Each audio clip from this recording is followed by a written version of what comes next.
नमस्कार दोस्तों, आपके अपने YouTube channel Hansraj Saran GK में हार्दिक स्वागत अभिनंदन है। दोस्तों, हम अध्ययन कर रहे थे जो दुर्गों की एक सीरीज चल रही थी और उसी को आगे बढ़ाते हुए हम अध्ययन कर रहे हैं आज नागौर के दुर्गों का। कौन से दुर्गों का?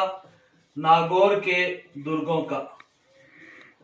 नागौर के दुर्ग। देखो, नागौर में मुख्य रूप से दुर्गों की बात करें तो दो दुर्ग है। एक दुर्ग तो है जो कुचामन का किला, कुचामन का किला है, और दूसरा है स्वयं नागौर का किला है, नागौर का दुर्ग।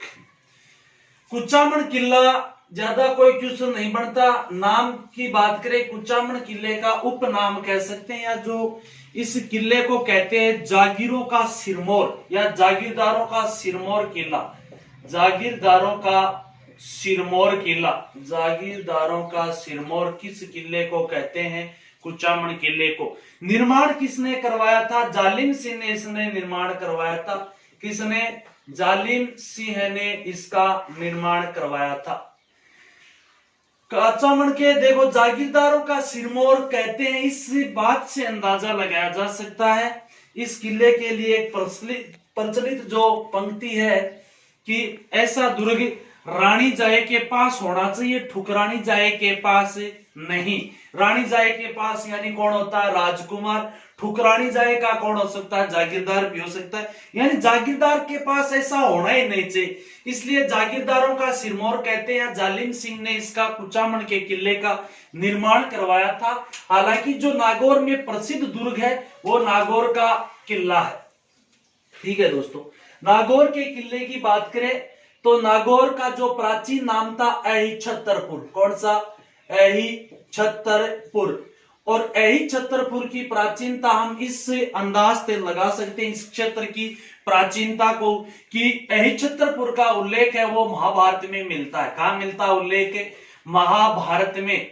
अहिछत्रपुर का उल्लेख मिलता है महाभारत में। और महाभारत में ये जानकारी मिलती है कि जो पांचाल था ना, पांचाल जन का राजा था द्रुपद, कि पांचाल का राजा था द्रुपद, और द्रुपद के अधीन था ये अहिछत्रपुर, नागौर का क्षेत्र, महाभारत काल में। और महाभारत काल में अर्जुन ने पांचाल के द्रुपद को पराजित करके अहिछत्रपुर पे विजय हासिल की थी। और यही अहिछत्रपुर अर्जुन ने अपने गुरु द्रोणाचार्य को प्रदान किया था। किनको प्रदान किया है? द्रोणाचार्य। और द्रोणपुर वगैरह जो गांव बताया जाता है यहाँ पे सुजानगढ़ के आसपास, द्रोणपुर वगैरह, और द्रोणाचार्य के अधीन अहिछत्रपुर रहता है। द्रोणाचार्य को भेंट करने वाला कौन था? तो इनका शिष्य अर्जुन की बात आती है। उसके बाद में हम अगर बात करें गौरीशंकर हीराचंद ओझा, ओझा जी अहिछत्रपुर की प्राचीनता के बारे में कहते हैं कि प्राचीन समय में जो चौहान थे ना, चौहान, और चौहानों का कहते हैं कि जो मूल स्थान था या मूल उत्पत्ति स्थल वो जांगलगढ़ था। कौन सा था? जांगल प्रदेश। और इस जांगल प्रदेश की जो राजधानी थी ने, वो राजधानी थी कौन सी? अहिछत्रपुर। ओझा के अनुसार प्राचीन काल में जो चौहान जो का मूल स्थान जांगल, जो वर्तमान बीकानेर नागौर का क्षेत्र, वो टाइम तो नागौर का था, परंतु जो मूल रूप से वर्तमान जांगलधर कह सकते हैं बीकानेर, और बीकानेर के बादशाह जांगलधर बादशाह की उपाधि धारण करते थे। और इसी जांगल प्रदेश की राजधानी अहिछत्र बताता है गौरीशंकर ओझा। हालांकि अगर बात करें हमें बिजोलिया शिलालेख, और बिजोलिया शिलालेख में उल्लेख मिलता है कि चौहानों का जो मूल स्थान था वो अस्पादलक्ष था। कौन सा था? अस्पादलक्ष। और अस्पादलक्ष चौहानों का मूल स्थान होता है, परंतु जो अहिछत्रपुर था ना, अहिछत्रपुर में चौहानों के सामंतों का शासन था। चौहानों के सामंतों का ही शासन था, ये जानकारी मिलती है। यानी नागौर के क्षेत्र या अहिछत्रपुर के क्षेत्र महाभारत काल में जहां पांचाल राज का शासन था, वही महाभारत काल में द्रोणाचार्य के अधीन रहता है। ओझा के अनुसार व बिजोलिया शिलालेख के अनुसार चौहानों, ओझा के अनुसार चौहानों का शासन, बिजोलिया लेख के अनुसार चौहानों के सामंतों का शासन रहा था नागौर क्षेत्र में प्रारंभ में। उसके बाद में यदि बात करें इस नागौर दुर्ग के निर्माण की, ये तो प्राचीनता है। प्राचीनता में अपन याद रखेंगे, एक तो ओझा का कथन जो कहता है कि जांगलधर की राजधानी थी और जांगलधर उनका मूल स्थान था। जांगल प्रदेश किनका? चौहानों का। एक कथन बिजोलिया लेख का, जिनमें मूल स्थान स्पादलक्ष बताया जाता है और उनका जो सामंतों का शासन था अहिच्छत्रपुर में। और एक महाभारत के अनुसार। हालांकि बात करें नागौर दुर्ग के निर्माता की, तो नागौर दुर्ग के निर्माण से संबंधित दो मत आते। कितने मत भैया? दो मत। एक मत है जो है ख्यात साहित्यों के अनुसार। किन के अनुसार? ख्यात साहित्यों के अनुसार, साहित्यों के अनुसार। और दूसरा मत है जो मत है वो है फारसी साहित्यों के अनुसार। तबकात ए नासिरी एक ग्रंथ है, तबकात ए नासिरी। और तबकात ए नासिरी ग्रंथ किसका है? मिनहाज उस सिराज का। किसका भैया? मिनहाज उस सिराज की तबकात ए नासिरी, जो मिनहाज उस सिराज की है। किसकी है? सिराज की। इसके अनुसार इसका निर्माता और एक ख्यात साहित्य के अनुसार निर्माता, यानी नागौर दुर्ग के निर्माण में दो मत है।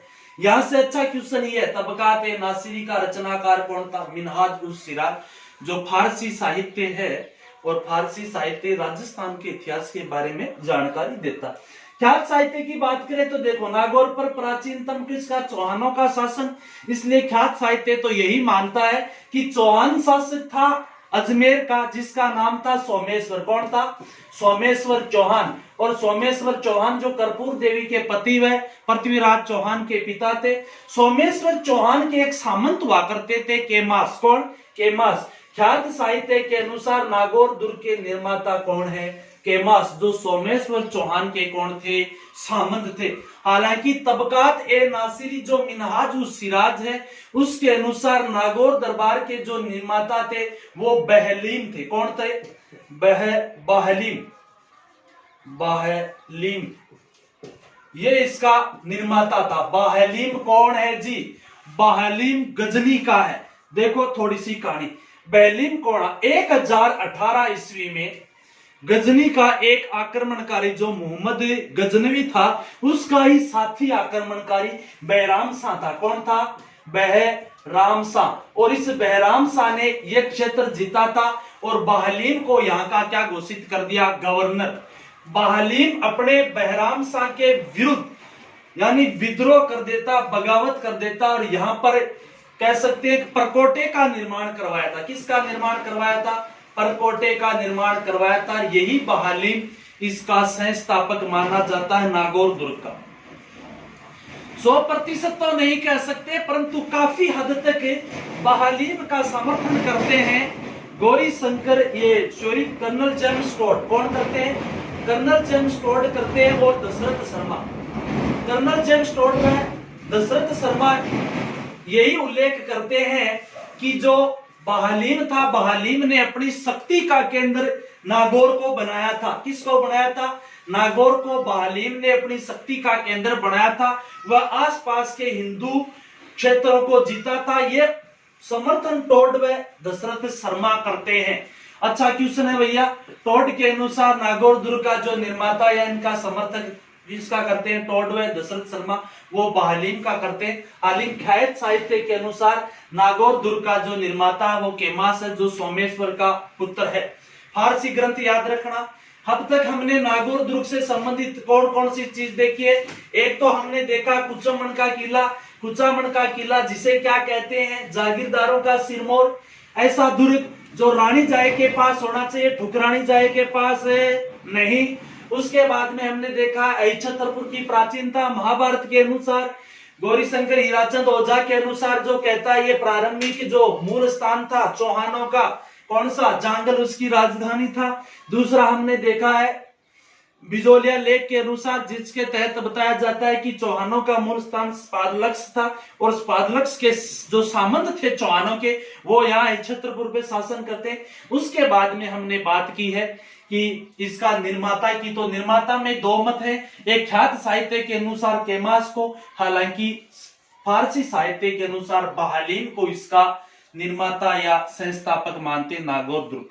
हालांकि साथ में नागौर दुर्ग की स्थापत्य की बात करें, नागौर दुर्ग के स्थापत्य की बात करें तो स्थापत्य कला में नागौर दुर्ग सर्वश्रेष्ठ इस दृष्टि से कि इसका जो प्राचीर है ना वो दोहरी प्राचीर है। कैसी प्राचीर है? दोहरी प्राचीर, और जो अंदर की प्राचीर है वो 25 फीट ऊंची है और बाहर की 50 फीट। 25 फीट अंदर वाली प्राचीर है, बाहर की प्राचीर 50 फीट, यानी बाहर से जो तोप से छोड़ा हुआ गोला सीधा का सीधा ऊपर से निकल जाता है, इसके महलों को नुकसान नहीं पहुंचाता, नागौर के दुर्ग के महलों को नहीं पहुंचाती वहां से छोड़ी गई तोप। ये इसकी विशिष्ट विशेषता है। कैसी विशेषता है? विशिष्ट विशेषता है। उसके बाद में यदि मेन बात करें तो यह चित्रकला या किस प्रकार का दानवन व्यापारिक दुर्ग है, चित्रकला का बड़ा ही अच्छा साक्ष्य मिलते हैं। यहाँ चित्रकला कहते हैं 18वीं सदी की चित्रकला। इस तरह से अंदाज लगा सकते हैं 18वीं सदी की चित्रकला कि यहाँ पर छायादार पौधे के नीचे, कैसा, जो छायादार वृक्ष है उस छायादार पौधे के नीचे जो युगल बैठे हुए, प्रेमी युगल बैठे हुए अपनी वार्तालाप कर रहे, ऐसा चित्र मिलता है। यहाँ चित्र मिलते हैं छायादार वृक्ष के नीचे प्रेमी युगल बैठे। उसके बाद में जो नायिकाएं हैं आपस में मजाक करती हुई या कपोल करती हुई, ऐसा उल्लेख मिलता है, जो नायिकाएं मजाक करती। उसके बाद में फवारों के चित्र है। यहाँ पे किन के चित्र है? फवारों के चित्र है। फवारों की बात करें तो कहते हैं यहाँ पे फवारों का जो निर्माण, असलियत में जो निर्माण करवाया था फवारों का, वो यहाँ पर निर्माण करवाया था अकबर ने। किसने करवाया था? हालांकि अकबर के द्वारा निर्मित यहाँ पर सुकर तालाब भी है। कौन सा तालाब भैया? सुकर तालाब भी है। विशिष्ट नस्ल के घोड़ों के चित्र मिलते हैं यहाँ पे, घोड़ों के चित्र यहाँ पे नागौर में मिलते हैं। ये इसकी स्थापत्य कला सर्वश्रेष्ठ है। विशिष्ट स्थापत्य कला में कि इनके जो बाहर से तोपों के द्वारा छोड़े गए तोप इनके महलों को नुकसान नहीं पहुंचाते, सीधे ऊपर से जाते। चित्रकला में छायादार वृक्ष उनके नीचे बैठे, यानी यह कह सकते हैं जो यहाँ पे बागान या उद्यान के चित्र है, उनमें जो सहेलियां सखी आपस में वार्तालाप करती हुई दिखाया गया। नायिकाओं की जो यहाँ पर नृत्य कला दिखाई गई, नायिकाओं के द्वारा नृत्य कला दिखाई गई है। और फवारों के चित्र है। सुकर तालाब का अकबर ने निर्माण करवाया था। धन्यवाद दोस्तों। हालांकि नागौर दुर्ग का हम सेकंड पार्ट देखेंगे, जिसमें नागौर दुर्ग का इतिहास देखेंगे। धन्यवाद दोस्तों। जिस किसी को पसंद आए नागौर दुर्ग के जो प्राचीनता, इसके निर्माणकर्ता और स्थापत्य की कुछ बातें, तो लाइक शेयर सब्सक्राइब कर देना जी। धन्यवाद।